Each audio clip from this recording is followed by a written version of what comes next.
blessing today.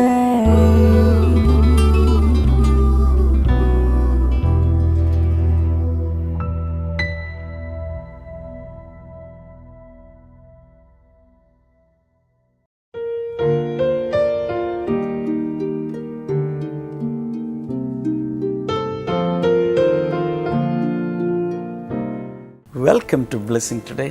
ഈ ആഴ്ചയിലെ അവസാനത്തെ ബ്ലെസ്സിങ് ടുഡേ എപ്പിസോഡാണ് നിങ്ങൾ വാച്ച് ചെയ്യുന്നത്. ഈ ആഴ്ചയിലുടനീളം കർത്താവ് നിങ്ങളെ അനുഗ്രഹിച്ചു എന്ന് വിശ്വസിക്കുന്നു.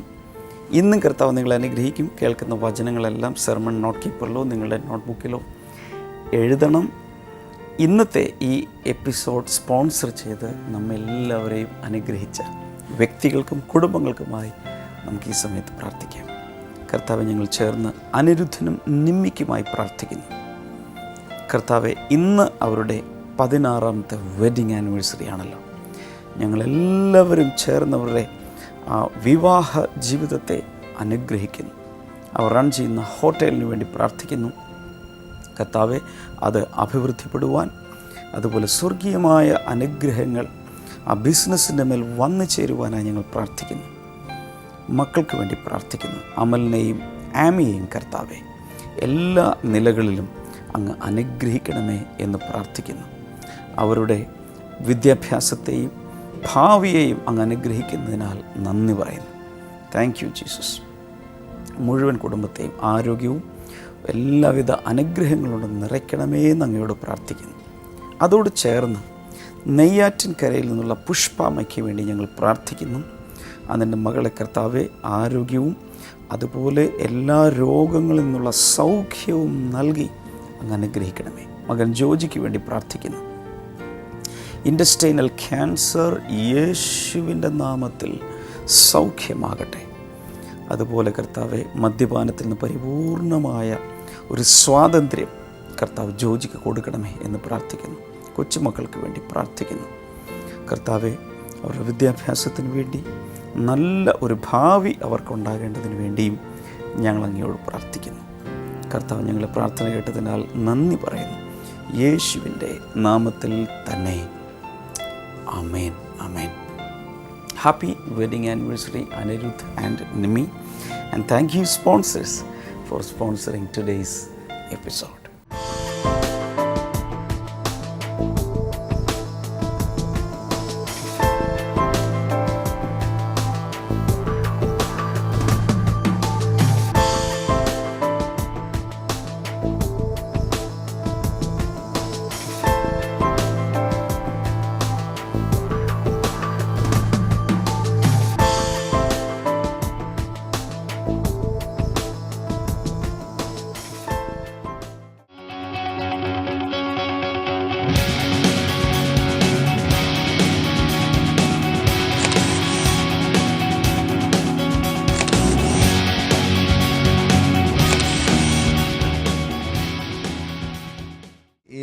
സഹോദരിയുടെ പേര് ജാൻസി എന്നാണ്.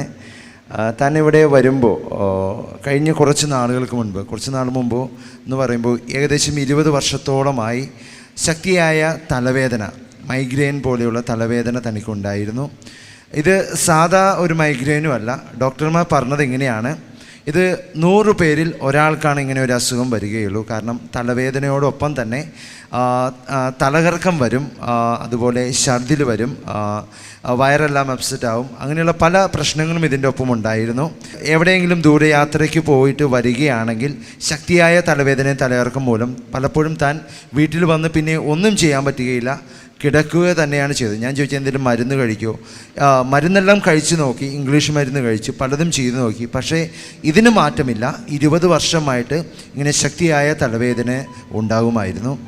അങ്ങനെ ഇരിക്കുമ്പോഴാണ് താൻ ബ്ലെസ്സിങ് ടുഡേ TV പ്രോഗ്രാം കണ്ടതും. ഒരു ബ്ലെസ്സിങ് ടുഡേ എപ്പിസോഡിൽ താൻ കണ്ടുകൊണ്ടിരിക്കുമ്പോൾ ബ്രദർ പ്രാർത്ഥിച്ചുകൊണ്ടിരിക്കുമ്പോൾ ഇങ്ങനെ വിളിച്ചു പറഞ്ഞു, തൻ്റെ പേര് ജാൻസി എന്ന് പറയുന്ന സഹോദരി ഇപ്പോൾ തലവേദനയുമായി പ്രയാസപ്പെടുന്നു, ഇപ്പോൾ സൗഖ്യമാകുന്നു എന്ന് തൻ്റെ പേര് വിളിച്ചു പറഞ്ഞു, ഹീലിംഗ് പ്രഖ്യാപിച്ചു. അപ്പോൾ തന്നെ താൻ അത് ഉള്ളിൽ വിശ്വസിച്ചു, ഇത് തൻ്റെ പേര് തന്നെയാണ്, വേറൊരു ജാൻസിയുമല്ല, തന്നെ തന്നെയാണെന്ന് വിശ്വസിച്ചു. സഹോദരി പറയുന്നത് ഇങ്ങനെയാണ്, അന്നു മുതൽ ഇന്ന് വരെയായിട്ട് പിന്നെ ആ തലവേദന വന്നിട്ടില്ല, പല യാത്രയും പോയി, പല ദൂരയാത്രയും പോയി വന്നു. ഇപ്പോൾ ഒരു കുഴപ്പവുമില്ല, പൂർണ്ണമായും സൗഖ്യമായിരിക്കുക. Praise God. ദൂരയാത്ര എവിടെയാണ് ഇതിനിടയിൽ പോയി? ഒരുപാട് യാത്രയുണ്ടായിരുന്നു. ഫുള്ളും യാത്ര, പക്ഷെ എനിക്ക് ഇതുവരെ ഒരു കുഴപ്പമുണ്ടായിട്ടില്ല. എത്ര ദൂരമൊക്കെ യാത്രയുണ്ട്? ആലപ്പുഴ വരെ പോയി. ആലപ്പുഴ വരെ പോയിട്ടും തലവേദനയില്ല, ഛർദ്ദിച്ചുമില്ല. വീട്ടുകാർക്കും ഇത് മനസ്സിലായി.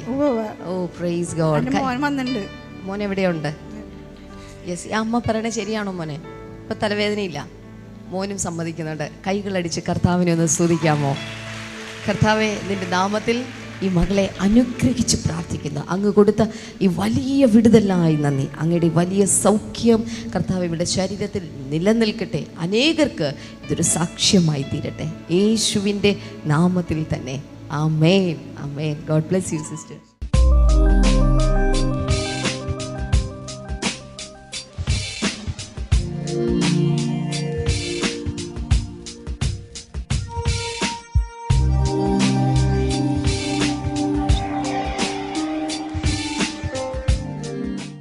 ഇന്നത്തെ കാലഘട്ടത്തിൽ പൊതുവെ സഹോദരന്മാരും സഹോദരിമാരും എല്ലാവരും പറയുന്ന ഒരു വാക്കാണ് ബിസി ബിസി ബിസി, അല്ലേ? എല്ലാവരും ഫോൺ ചെയ്ത് കഴിഞ്ഞാൽ അയ്യോ, വീട്ടിൽ ഭാര്യമാരോട് ചോദിച്ചാൽ ചേട്ടൻ ഒട്ടും നേരമില്ല, ഞങ്ങളൊന്ന് കാണുന്ന പോലെയില്ല, ഞങ്ങൾ ഞായറാഴ്ച പള്ളിയിൽ പോകണമെന്ന് ആഗ്രഹിക്കും. കുടുംബമായിട്ട് പള്ളിയിൽ പോയിട്ട് എത്ര കാലമായി? പള്ളിയിൽ പോകാൻ നേരമില്ല, പ്രാർത്ഥനയ്ക്ക് പോകാൻ നേരമില്ല, ഒരുമിച്ചിരുന്ന് മക്കളും ഭാര്യയും ഒരുമിച്ചിരുന്ന് ഭക്ഷണം കഴിക്കാൻ ഇന്ന് നേരമില്ല, കുട്ടികളുടെ സ്കൂളിലൊന്ന് പോകാൻ നേരമില്ല, കാര്യങ്ങൾ നോക്കാൻ നേരമില്ല, ഒരുമിച്ചൊന്നിരുന്ന് സംസാരിക്കാൻ നേരമില്ല. ബിസി ബിസി ബിസി, എല്ലായിടത്തും ബിസി എന്ന് പറയുന്ന വാക്കാണ് കേൾക്കുന്നത്. ഫോൺ എടുത്താൽ പോലും ബിസി, അല്ലേ? ഫോൺ എടുത്താലും പറയും അപ്പുറത്തിരിക്കുന്ന ആൾ എന്താണ്, ബിസിയാണ്, കുറച്ച് കഴിഞ്ഞ് വിളിക്കൂ. എല്ലായിടത്തും ബിസിയാണ്. ഈ ബിസി എന്ന് പറയുന്ന വാക്കിന് ആരോ ഒരാൾ ആ ചുരുക്കെഴുത്തിന് ഒരു വലിയൊരു പൂർണ്ണ രൂപം കൊടുത്തിട്ടുണ്ട്. അതെങ്ങനെയാണ്? Being under Satan's yoke. ഒരിക്കൽ കൂടെ പറയാം, ബീയിങ് അണ്ടർ സൈറ്റാൻസ് യോക്ക്. അതായത് സാത്താന്റെ നുകത്തിന്റെ കീഴെയായിരിക്കുക, മലയാളത്തിൽ പറഞ്ഞ അതാണെന്ന് ബിസി. ഹല്ലേലൂയ. അടുത്തിരിക്കുന്ന ആളുടെ മുഖത്തേക്ക് നോക്കിയിട്ട് പറയൂ, കർത്താവിൻ്റെ മുൻപിൽ ബിസിയാണെന്ന് പറയരുത്. പറഞ്ഞേ ഹല്ലേലൂയ. എൻ്റെ പൊന്നു സഹോദരന്മാരെ, സഹോദരിമാരെ, എത്ര തിരക്കുണ്ടെങ്കിലും കുടുംബജീവിതത്തിന് സമയം മാറ്റിവെക്കണം, മക്കൾക്ക് വേണ്ടി സമയം മാറ്റിവെക്കണം, ഭാര്യയ്ക്ക് വേണ്ടി സമയം മാറ്റിവെക്കണം, ഭർത്താവിന് വേണ്ടി സമയം മാറ്റിവെക്കണം, കുടുംബ ബന്ധങ്ങൾക്ക് വേണ്ടി സമയം മാറ്റിവെക്കണം, തലമുറകൾക്ക് വേണ്ടി സമയം മാറ്റിവെക്കണം, അവരുടെ ഭാവിക്ക് വേണ്ടി സമയം മാറ്റിവെക്കണം, അവരുടെ വിദ്യാഭ്യാസത്തിന് വേണ്ടി സമയം മാറ്റിവെക്കണം. അങ്ങനെ ചെയ്യുമ്പോൾ മാത്രമാണ് അനുഗ്രഹിക്കപ്പെട്ട ഒരു കുടുംബവും അനുഗ്രഹിക്കപ്പെട്ട പൗരന്മാരും അനുഗ്രഹിക്കപ്പെട്ട സമൂഹവും അനുഗ്രഹിക്കപ്പെട്ട ഒരു രാജ്യവും സംജാതമാകുകയുള്ളൂ. എത്ര പേർ ചേർന്നൊരു ഹല്ലേലൂയ പറയാം? ഹല്ലേലൂയ. അതുകൊണ്ട് ജോലിക്ക് വേണ്ടിയിട്ടല്ല നാം ജീവിക്കുന്നത്, ജീവിക്കാൻ വേണ്ടിയിട്ടാണ് നമുക്ക് ജോലിയുള്ളത്. ഭക്ഷണം കഴിക്കാൻ വേണ്ടിയിട്ടല്ല ജീവിക്കുന്നത്, പകരം ജീവിക്കാൻ വേണ്ടിയിട്ടാണ് ഭക്ഷണം എന്ന് പറയുന്നത് പോലെ ഇന്നത്തെ തലമുറകൾ, തിരക്കുള്ളവർ ചിന്തിക്കുക, ജോലിക്ക് വേണ്ടിയിട്ടല്ല നാം ജീവിക്കുന്നത്, ജീവിക്കാൻ വേണ്ടിയിട്ടാണ് നമുക്ക് ജോലിയുള്ളത്. അതുകൊണ്ട് തിരക്കുകൾ പലപ്പോഴും നമ്മെ ദൈവത്തിൽ നിന്ന് അകറ്റാറുണ്ട്. അങ്ങനെ അകറ്റുമ്പോൾ ദൈവികമായ കാര്യങ്ങളെക്കാൾ മറ്റു പല കാര്യങ്ങൾക്ക് നമ്മുടെ ജീവിതത്തിൽ പ്രാധാന്യം കൊടുക്കും. ജോലിക്ക് ചിലപ്പോൾ കൂടുതൽ പ്രാധാന്യം കൊടുക്കും, മറ്റു കാര്യങ്ങൾക്ക് കൂടുതൽ പ്രാധാന്യം കൊടുക്കും. അടുത്തിരിക്കുന്ന ആൾക്ക് കൈ കൊടുത്തൊന്ന് കുലുക്കിയിട്ടെന്ന് പറഞ്ഞേ, യേശുവിന് ഒന്നാം സ്ഥാനം കൊടുക്കണം. പറഞ്ഞേ ഹല്ലേലൂയ. എത്ര പേർ ശബ്ദമുയർത്തിയിട്ട് പറയും, ഞാൻ എൻ്റെ ജീവിതത്തിൽ യേശുവിന് ഒന്നാം സ്ഥാനം കൊടുക്കും? ആമേൻ, ഹല്ലേലൂയ. യേശുവിന് ഒന്നാം സ്ഥാനം ഒന്ന് കൊടുത്തു നോക്കിയേ. കർത്താവിൻ്റെ അനുഗ്രഹങ്ങൾ നിങ്ങളുടെ മേൽ വന്നിരിക്കും. ഹല്ലേലൂയ. ഞാൻ പഠിക്കുന്ന കാലഘട്ടത്തിൽ യേശുവിന് എനിക്ക് ഒന്നാം സ്ഥാനമായിരുന്നു. എല്ലാ കോളേജിലും സ്കൂളുകളിലും ഞാൻ പഠിക്കുന്ന സമയത്തൊക്കെ യേശുവിന് ഒന്നാം സ്ഥാനമായിരുന്നു. അതുകൊണ്ട് ഇന്ന് എൻ്റെ ജീവിതം അനുഗ്രഹിക്കപ്പെട്ടു, എൻ്റെ പഠനം അനുഗ്രഹിക്കപ്പെട്ടു, എൻ്റെ ഭാവി അനുഗ്രഹിക്കപ്പെട്ടു. ഇതിനകത്തിരിക്കുന്ന ചെറുപ്പക്കാരോട് ഞാൻ പറയട്ടെ, ഒന്നാം സ്ഥാനം യേശുവിന്. നിന്റെ ബോയ് ഫ്രണ്ടിനേക്കാളും ഗേൾ ഫ്രണ്ടിനേക്കാളും നിന്നെ വിവാഹം കഴിക്കാമെന്ന് പറഞ്ഞിട്ടുള്ള വ്യക്തിയെക്കാളും ഒന്നാം സ്ഥാനം യേശുവിന് കൊടുക്കുകയാണെങ്കിൽ യേശു നിങ്ങളെ അനുഗ്രഹിച്ചിരിക്കും. ഹല്ലേലൂയ. എത്ര പേർ ചേർന്നൊരു ഹല്ലേലൂയ പറയാം? ഹല്ലേലൂയ. അതുകൊണ്ട് പത്രോസിനെ നോക്കും. പത്രോസ് എന്ത് ചെയ്തു? വേറെ ഒരു ഗ്രൂപ്പിന്റെ കൂടെ ആയിരുന്നു. അതിനുശേഷം പിന്നീട് സംഭവിച്ചത്, പത്രോസ് 3 പ്രാവശ്യം കണ്ട് യേശുവിനെ അങ്ങ് തള്ളി പറഞ്ഞു. കാരണം യേശു കർത്താവ് എന്നെ പറഞ്ഞു, പത്രോസെ കോഴി കൂവുന്നതിന് മുൻപ് 3 പ്രാവശ്യം നീ എന്നെ എന്ത് ചെയ്യും? തള്ളി പറയുമെന്ന് പറഞ്ഞു. നോക്കൂ, ദൈവത്തിൽ നിന്ന് അകന്നു പോകുന്ന ഒരു വ്യക്തിയുടെ ആ സ്റ്റെപ്പ് ബൈ സ്റ്റെപ്പായിട്ട് ഇങ്ങനെ പോകുന്നു നോക്കിയേ. ഒന്ന് എന്ത് ചെയ്തു? കുറച്ച് അകലം വിട്ട് നടന്നു. രണ്ടാമതായപ്പോ പത്രോസ് എന്ത് ചെയ്തു? വേറെ കുറെ യേശുവിൻ്റെ കൂടെ ഇരിക്കേണ്ട മനുഷ്യനല്ലേ അല്ലേ? യേശു അത്രയും അടി കൊള്ളുമ്പോൾ, ചട്ടവാറിൻ്റെ അടി കൊള്ളുമ്പോൾ, യേശുവിനെ വിധിക്കുമ്പോൾ ഇസ്രായേലിൽ ചെന്നാൽ കാണാം ആ ഒരു ഡഞ്ചൻ, ആ ഒരു എന്താ പറയുക, ഒരു വല്ലാത്തൊരു ഗുഹ പോലുള്ള ഒരു ജയിലിനകത്ത് യേശു കിടക്കുകയാണ്. ആ സമയത്ത് അതിൻ്റെ അരികിലൊന്ന് പോയിരുന്നെങ്കിൽ യേശുവിന് എത്ര ആശ്വാസമാകുമായിരുന്നു. ഇതൊക്കെ ചെയ്യേണ്ട പത്രോസ് യേശുവിൻ്റെ കൂടെ ഇരിക്കേണ്ടതിന് പകരം വേറെ പലരുടെയും കൂടെ ഇരുന്ന് ബിസി എന്ന് പറഞ്ഞിരിക്കുകയാണ്. ഇതൊക്കെ ദൈവത്തിൽ നിന്ന് ഒരു വ്യക്തി അകന്നു പോകുന്നതിൻ്റെ ലക്ഷണങ്ങളാണ്. ഞാനിത് പറഞ്ഞുകൊണ്ടിരിക്കുമ്പോൾ ഇത്തരം കാര്യങ്ങളിൽ നമ്മുടെ ജീവിതത്തിൽ ആരും ഉൾപ്പെട്ടു പോകരുത്. ദൈവത്തിൽ നിന്ന് നാം അകന്നു പോകരുത്. ഇവിടെ അതിനുശേഷം ഒടുവിലായി അകന്നു പോകുന്നതിൻ്റെ മൂർധന്യ ദശയാണ് പത്രോസ് യേശുവിനെ തള്ളിപ്പറയാൻ തുടങ്ങി.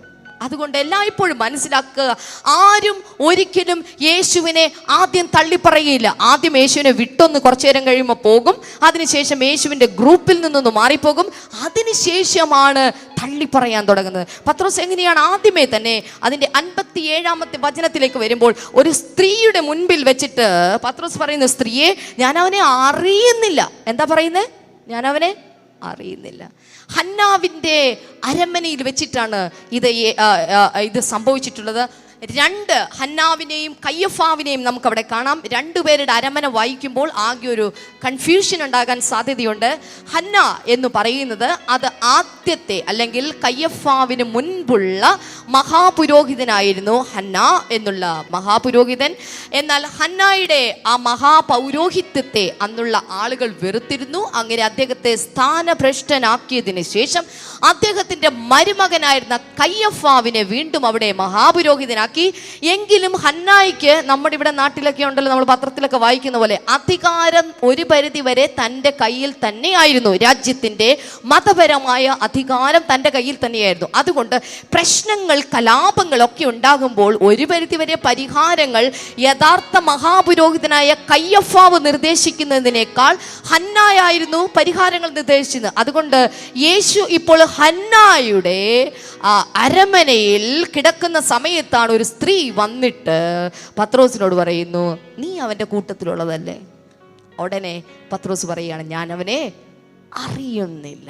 ഹല്ലേലൂയ! എത്ര നികൃഷ്ടമായ രീതിയിലാണ് പത്രോസ് യേശുവിനെ അവിടെ തള്ളി പറഞ്ഞിരിക്കുന്നത്. ഒരു കാര്യം ഓർക്കുക, മത്തായിയുടെ സുവിശേഷം 10-ാം അധ്യായം അതിൻ്റെ 33-ാമത്തെ വചനത്തിൽ യേശു കർത്താവ് ഇങ്ങനെ ഒരു വാക്ക് പറഞ്ഞിട്ടുണ്ട്. ഒരു വചനം എങ്ങനെയുണ്ട്?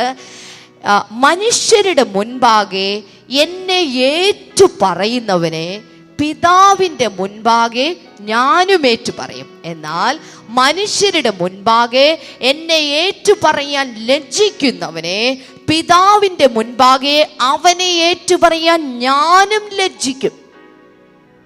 ഹല്ലേലൂയ!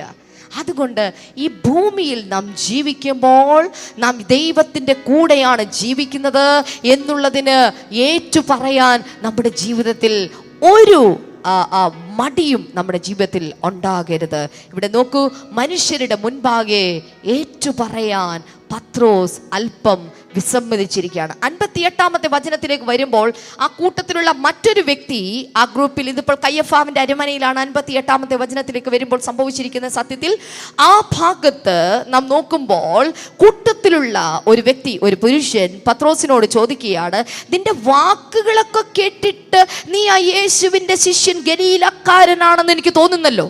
ഉടനെ പത്രോസ് എന്താണ് പറഞ്ഞത്? അയ്യോ, ഞാൻ ഈ കൂട്ടത്തിലേ ഉള്ളവനല്ല, ഞാൻ അറിയുകയില്ല, യേശുവിനെ കുറിച്ച് എനിക്കറിയാനേ പാടില്ല.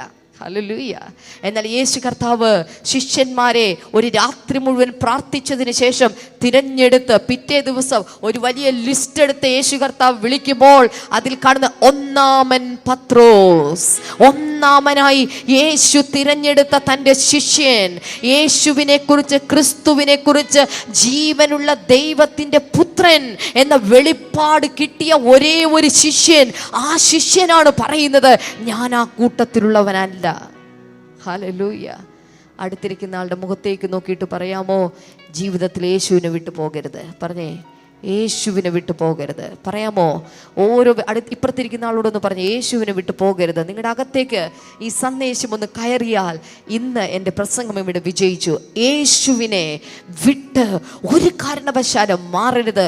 എത്ര വലിയ പ്രശ്നങ്ങൾ വന്നോട്ടെ, എത്ര വലിയ വിവാദങ്ങൾ വന്നോട്ടെ, എത്ര വലിയ സങ്കടങ്ങൾ വന്നോട്ടെ, യേശുവിനെ വിട്ട് ഒരിക്കലും മാറരുത്. പത്രോസ് പറയുകയാണ്, ഞാൻ അവനെ അറിയുന്നില്ല, ആ കൂട്ടത്തിലുള്ളതല്ല.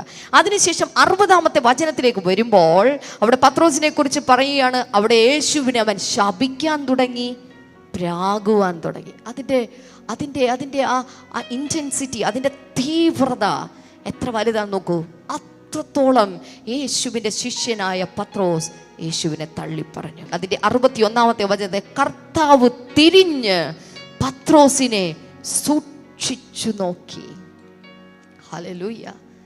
ഓർക്കുക, നാം യേശുവിനെ വിട്ട് യാത്ര ചെയ്യുമ്പോൾ, ഒരുപക്ഷെ ദൈവത്തെ വിട്ട് പാപത്തിൻ്റെ വഴികളിലൂടെ യാത്ര ചെയ്യുമ്പോൾ, അപ്പോഴും ദൈവത്തിൻ്റെ കണ്ണ്, യേശുവിൻ്റെ കണ്ണ് നമ്മെ സൂക്ഷിച്ചു നോക്കിക്കൊണ്ടിരിക്കുകയാണ്. ഹല്ലേലൂയ. നമുക്കൊരു അപകടം പിണയാതിരിക്കാൻ, നമുക്കൊരു വേദന വരാതിരിക്കാൻ, നമ്മുടെ ജീവൻ മരണത്തിൽ അകപ്പെട്ടു പോകാതിരിക്കാൻ ദൈവം നമ്മെ സൂക്ഷിച്ചു കൊണ്ടിരിക്കുകയാണ്. അതുകൊണ്ടാണ് ഈ ബ്ലെസ്സിംഗ് ഫെസ്റ്റിവലിൽ നിങ്ങളിൽ പലരും ഇവിടെ ഇരിക്കുന്നത് പോലും. ഹല്ലേലൂയ.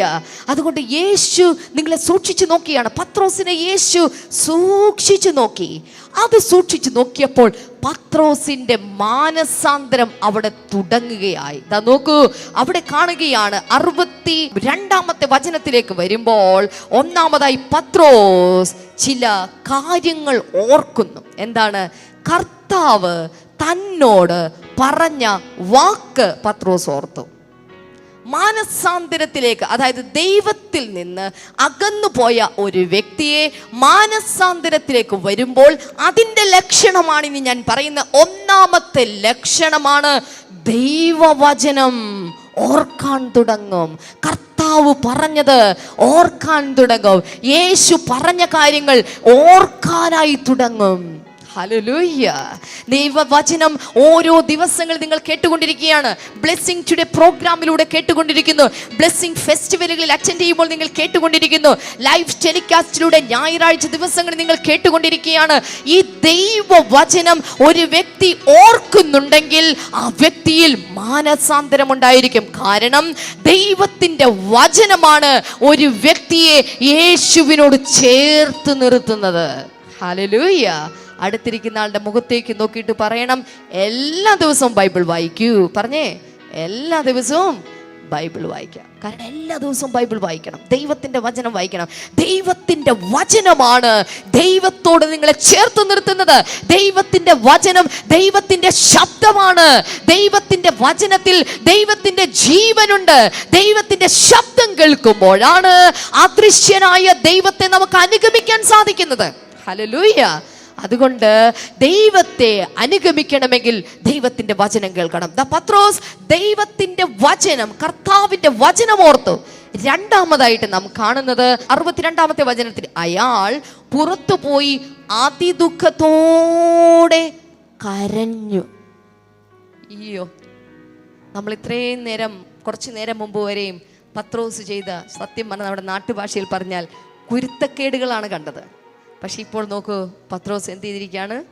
മാനസാന്തരപ്പെട്ട് പുറത്തു പോയി ഒറ്റയ്ക്ക് മാറി നിന്ന് ഏങ്ങലടിച്ച് അവൻ കരയാനായി തുടങ്ങി.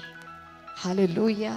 ദൈവത്തിൻ്റെ വചനം ഓർത്ത പത്രോസ് രണ്ടാമത് ഇതാ കരയാനായിട്ട് തുടങ്ങി. എപ്പോൾ പാപത്തെക്കുറിച്ച് നാം കരയാൻ തുടങ്ങും, അനുതപിക്കാൻ തുടങ്ങും, അപ്പോൾ നാം ദൈവത്തിലേക്ക് മടങ്ങി വരവിൻ്റെ ലക്ഷണങ്ങൾ നമ്മിൽ തുടങ്ങിയെന്നാണ് അർത്ഥം. ഹല്ലേലൂയ. യേശുവിൽ നിൽക്കുന്ന പലർക്കും പറയാൻ സാധിക്കും, ഒരു ദിവസം ഉണ്ടായിരുന്നു പാപത്തെക്കുറിച്ച് നാം അനുതപിച്ച ഒരു ദിവസം. ഹല്ലേലൂയ. ബൈബിൾ പറയുമ്പോൾ ഇവിടെ മാത്രമാണ് പത്രോസ് കരഞ്ഞിട്ടുള്ളതായിട്ട് വായിക്കുന്നത്. പക്ഷേ ചരിത്രം പറയുന്ന പത്രോസിന്റെ മരണം വരെയും എപ്പോഴൊക്കെ പത്രോസ് ഒരു കൂട്ടത്തിൻ്റെ ഇടയിൽ എഴുന്നേറ്റ് നിന്ന് യേശുവിനെ കുറിച്ചും യേശുവിൻ്റെ ക്രൂശീകരണത്തെക്കുറിച്ചും പ്രസംഗിച്ചിട്ടുണ്ടോ, ചരിത്രം പറയുന്ന ഇതാണ്, മരണം വരെയും പത്രോസ് ഏങ്ങലടിച്ച് കരഞ്ഞുകൊണ്ടിരുന്നു.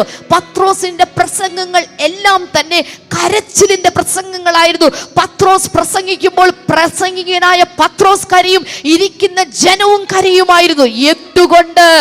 യേശുവിനെ തള്ളി പറഞ്ഞപ്പോൾ ഉണ്ടായ മനോവേദനയും മാനസാന്തരപ്പെട്ടു വന്നപ്പോഴുണ്ടായ വ്യത്യാസവും എന്തെന്ന് പത്രോസിന് നന്നായിട്ട് അറിയാമായിരുന്നു. ഹല്ലേലൂയ. പത്രോസിന്റെ കരച്ചിൽ. എന്നാൽ അതുകൊണ്ടും തീർന്നില്ല. യോഹന്നാന്റെ സുവിശേഷത്തിലേക്ക് വരുമ്പോൾ 21-ാം അധ്യായം അതിൻ്റെ 15, 16, 17 വചനങ്ങളിലേക്ക് വരുമ്പോൾ പത്രോസിനെ യേശു കർത്താവ് 3 പ്രാവശ്യം ചോദിക്കുകയാണ്, പത്രോസേ നീ എന്നെ സ്നേഹിക്കുന്നു? പത്രോസ് എന്താണ് ഉത്തരം പറഞ്ഞത്? ഉവ്വ് കർത്താവേ, ഞാൻ അങ്ങയെ സ്നേഹിക്കുന്നു. വീണ്ടും യേശു ചോദിച്ചു, പത്രോസേ നീ എന്നെ സ്നേഹിക്കുന്നുവോ? അപ്പോൾ പത്രോസ് എന്ന് പറഞ്ഞു, ഉവ്വ് കർത്താവേ, ഞാൻ അങ്ങയെ സ്നേഹിക്കുന്നു. മൂന്നാമതും യേശു ചോദിച്ചു, പത്രോസേ നീ വാസ്തവത്തിൽ നീ എന്നെ സ്നേഹിക്കുന്നുവോ? അപ്പോൾ പത്രോസ് എന്താണ് പറഞ്ഞത്? കർത്താവേ, നീ സകലതും അറിയുന്നു. ഹല്ലേലൂയ. കാരണം വീണ്ടും പത്രോസിന് ഭയമായി. കാരണം ഇനിയും സ്നേഹിക്കുന്നു എന്നൊക്കെ പറഞ്ഞാലും യേശുവിനെ ഞാൻ തള്ളി പറഞ്ഞ അളവിൽ എനിക്ക് തിരിച്ചു സ്നേഹിക്കാൻ പറ്റിയിട്ടുണ്ടോ? ആ കാര്യത്തിൽ പത്രോസ് അവിടെ സംശയം പ്രകടിപ്പിക്കുകയാണ്.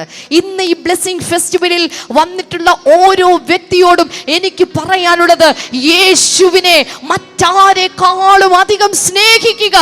ഒരു പക്ഷേ നിങ്ങളൊരു വലിയ മദ്യപാനിയായിരുന്നു, കർത്താവ് നിനക്ക് അതിൽ നിന്ന് വിടുതൽ നൽകിയിട്ടുണ്ടെങ്കിൽ, ഒരു രോഗം വന്നു, ആ രോഗത്തിൽ നിന്നൊരു വിടുതൽ നൽകിയിട്ടുണ്ടെങ്കിൽ, ഒരു പ്രശ്നം വന്നപ്പോൾ ബ്ലെസ്സിംഗ് ടുഡേ പ്രോഗ്രാമിലൂടെ പ്രാർത്ഥനയിൽ ദൈവം നിങ്ങൾക്ക് ഒരു വിടുതൽ നൽകിയിട്ടുണ്ടെങ്കിൽ, എനിക്ക് നിങ്ങളോട് പറയാനുള്ളത്, ബ്ലെസ്സിംഗ് ടുഡേക്ക് വേണ്ടി നിങ്ങൾ ഒന്നും ചെയ്തില്ലെങ്കിലും കുഴപ്പമില്ല, ബ്രദർ ഡാമിന് നിങ്ങൾ ഒന്നും കൊടുക്കരുത്, പക്ഷെ യേശുവിനെ സ്നേഹിക്കണം.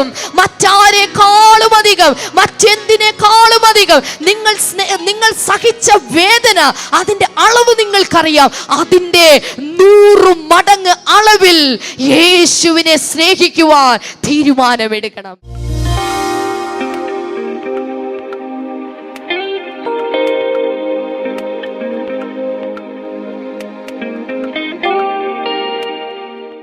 നമുക്ക് ഒരുമിച്ച് ചേർന്ന് ഈ സമയത്ത് പ്രാർത്ഥിക്കാം. കഴിഞ്ഞ എപ്പിസോഡുകളിൽ അനേകർക്ക് എണ്ണമറ്റ നന്മകളും അനുഗ്രഹങ്ങളും കർത്താവ് കൊടുത്തു. ചില അത്ഭുതങ്ങൾ അവർ സാക്ഷ്യം പറയുമ്പോൾ നമുക്ക് തന്നെ വിശ്വസിക്കാൻ ബുദ്ധിമുട്ടാണ്. അതുപോലെ യേശു കർത്താവ് പ്രവർത്തിച്ചു. ഇന്ന് നിങ്ങൾക്ക് വേണ്ടിയും കർത്താവ് പ്രവർത്തിക്കും. കർത്താവ് യേശുവിൻ്റെ നാമത്തിൽ ജോലിയിൽ വല്ലാതെ സ്ട്രഗിൾ അനുഭവിക്കുന്ന വ്യക്തികൾക്കായി ഞാൻ ആദ്യമേ പ്രാർത്ഥിക്കുന്നു. കർത്താവെ, വലിയ വിടുതലുകൾ ആ പ്രശ്നത്തിൽ അങ്ങ് നൽകണമേ എന്ന് പ്രാർത്ഥിക്കുന്നു. രോഗികൾക്ക് വേണ്ടിയും പ്രാർത്ഥിക്കുന്നു. വിവിധ രീതിയിലുള്ള മാരക രോഗങ്ങൾ യേശു കർത്താവിൻ്റെ നാമത്തിൽ മാറിപ്പോകട്ടെ. Thank you Lord. In the name of Jesus അത് സംഭവിക്കട്ടെ. Thank you Lord. ശരീരത്തിൻ്റെ അകത്ത് ക്യാൻസർ ബാധിച്ച് സ്പ്രെഡ് ചെയ്തിരിക്കുന്ന ചില വ്യക്തികൾ യേശുവിൻ്റെ നാമത്തിൽ അവരിപ്പോൾ സൗഖ്യമാകട്ടെ. Thank you father. വല്ലാതെ ഓർമ്മയുടെ പ്രശ്നം അനുഭവിക്കുന്ന ചില വ്യക്തികൾ യേശുവിൻ്റെ നാമത്തിൽ അവരുടെ മെമ്മറി കറക്റ്റ് ആവട്ടെ. കുഞ്ഞുങ്ങളില്ലാത്തവർക്കായി ഈ സമയത്ത് ഞാൻ പ്രാർത്ഥിക്കുന്നു. Thank you Lord. അതുപോലെ ആർത്രൈറ്റിസ് യേശുവിൻ്റെ നാമത്തിൽ സൗഖ്യമാകട്ടെ. വെരിക്കോസ് വെയിൻ യേശുവിൻ്റെ നാമത്തിൽ സൗഖ്യമാകട്ടെ. Thank you Jesus. കുഞ്ഞുങ്ങളില്ലാത്തവർക്കായി പ്രത്യേകിച്ച് ഈ സമയത്ത് പ്രാർത്ഥിക്കുന്നു. വിടുതലുകൾ ഉണ്ടാകട്ടെ. In the name of Jesus അത് സംഭവിക്കട്ടെ. രക്തക്കുഴലുകൾ ചുരുങ്ങിപ്പോകുന്ന രോഗം യേശുവിൻ്റെ നാമത്തിൽ സൗഖ്യമാകട്ടെ. Thank you Lord. In the name of Jesus. ശ്വാസകോശത്തോട് അനുബന്ധിച്ചുള്ള രോഗങ്ങൾ സൗഖ്യമാകട്ടെ. സ്കിൻ ഡിസീസുകൾ, അലർജികൾ സൗഖ്യമാകട്ടെ. ഡൈജസ്റ്റീവ് സിസ്റ്റം സൗഖ്യമാകട്ടെ. വലിയ വിടുതലുകളും അനുഗ്രഹങ്ങളും കർത്താവെ ഓരോ വ്യക്തികളിലേക്ക് അങ്ങ് പകരുന്നതിനാൽ നന്ദി പറയുന്നു. നിങ്ങളുടെ രോഗം എന്താണെങ്കിലും ഈ സ്ക്രീനിലേക്ക് കൈനീട്ടി ആഴത്തിൽ വിശ്വസിക്കുക. യേശുവിൻ്റെ നാമത്തിൽ വിടുതലുകൾ ഉണ്ടാകട്ടെ. കർത്താവ്, നീ അങ്ങനെ ചെയ്തതിനാൽ നന്ദി പറയുന്നു. Thank you Lord. Thank you Jesus. യേശുവിൻ്റെ നാമത്തിൽ തന്നെ ആമേൻ. ഇന്ന് തോപ്പുംപടിയിൽ നമ്മുടെ ബ്ലെസ്സിങ് ഫെസ്റ്റിവൽ നടക്കുന്നു. എല്ലാവരെയും അതിലേക്ക് സ്വാഗതം ചെയ്യുന്നു. എറണാകുളം ജില്ലയിലാണ് തോപ്പുംപടി. ദയവായി വരിക. കോൾ സെൻറ്ററിലെ നമ്പർ വിളിച്ചാൽ കൃത്യമായി എവിടെയാണെന്നുള്ള ലൊക്കേഷൻ നിങ്ങൾക്ക് ചോദിച്ച് മനസ്സിലാക്കാൻ കഴിയും. നാളെ കൊല്ലം ജില്ലയിലാണ്. അതിലേക്കും എല്ലാവരെയും സ്വാഗതം ചെയ്യുന്നു. കർത്താവ് ധാരാളമായി ഓരോരുത്തരെയും അനുഗ്രഹിക്കട്ടെ. പ്രത്യേകിച്ച് ബ്ലെസ്സിങ് ഫെസ്റ്റിവലിൽ വരുന്ന എല്ലാവരോടും അല്ലാത്തവരോടും ഞാൻ പറയുന്നു, ബ്ലെസ്സിങ് സെൻറ്ററുകളിലേക്ക് ഞായറാഴ്ച തോറും വന്ന് ദൈവവചനത്തിൽ വളരുക, കൂടുതൽ അനുഗ്രഹങ്ങളിൽ നിറയുക. സ്ക്രീനിൽ കാണിക്കുന്ന ബ്ലെസ്സിങ് സെൻറ്ററിലെ അഡ്രസ്സ് നോക്കി വരിക. കർത്താവ് ഒത്തിരി നിങ്ങളെ അനുഗ്രഹിക്കട്ടെ. ബ്ലെസ്സിങ് ടുഡേയിൽ നിന്നുള്ള പ്രസിദ്ധീകരണങ്ങൾ, പുസ്തകങ്ങൾ, DVD-കൾ എല്ലാം നിങ്ങൾക്ക് ബ്ലെസ്സിങ് ഫെസ്റ്റിവലിൽ സ്വന്തമാക്കാം. ഇല്ലെങ്കിൽ തപാൽ മാർഗം അത് നിങ്ങൾക്ക് അയച്ചു തരുന്നതാണ്. സ്ക്രീനിലെ നമ്പറിൽ വിളിച്ച് ആവശ്യപ്പെടുക. ധാരാളമായി കർത്താവ് അനുഗ്രഹിക്കട്ടെ. God bless you. ബൈ.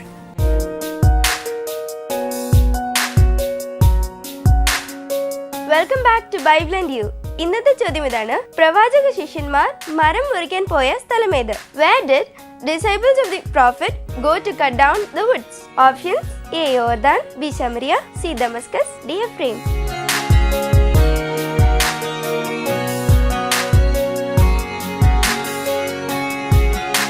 നിങ്ങളുടെ ഉത്തരങ്ങൾ 9645221221 എന്ന നമ്പറിലേക്ക് SMS ചെയ്യുക. ചെയ്യേണ്ട format BT space ABC or D space നിങ്ങളുടെ പേരും പൂർണ്ണ മേൽവിലാസവും. ശരിയുത്തരം അയക്കുന്നവർക്ക് സമ്മാനങ്ങൾ നൽകുന്നത് OM Books ആണ്.